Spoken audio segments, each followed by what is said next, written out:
L'intelligence artificielle peut-elle éprouver de la solitude? De l'amour? Love Me, certainement le film le plus surréaliste et original présenté cette année au Festival américain de Sundance, aborde cette question insolite.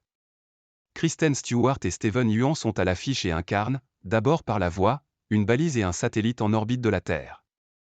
Fonctionnant par intelligence artificielle, les deux objets se prennent d'amour après l'extinction sur Terre de l'espèce humaine par sa propre faute. Visiblement dernières entités intelligentes à avoir survécu, ils forment une relation improbable, distante de milliers de kilomètres et s'étendant sur plusieurs millions d'années.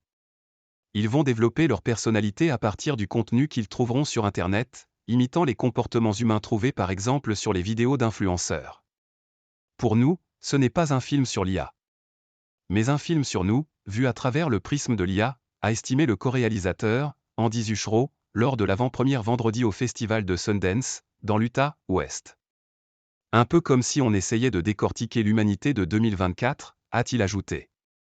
Dans la version originale, Kristen Stewart et Steven Yeun sont la voix de la balise et du satellite, avant d'apparaître progressivement à l'écran sous diverses formes, tandis que les entités construisent leur propre métavers, un univers numérique parallèle. C'est un film sur un monde dans lequel nous ne sommes plus présents, a dit sur le tapis rouge l'actrice, vue récemment en Princesse Diana dans Spencer. Et du contenu sur Internet que ces intelligences artificielles tentent d'interpréter ressort l'écho que nous avons laissé, et qui hurle principalement plus aimez-moi, plus, Love Me en VO, a ajouté la star de Twilight. Kristen Stewart sera à l'affiche d'un second film projeté en avant-première samedi à Sundance. Love Lies Bleeding raconte la relation violente et criminelle entre une gérante de salle de musculation et une culturiste bisexuelle.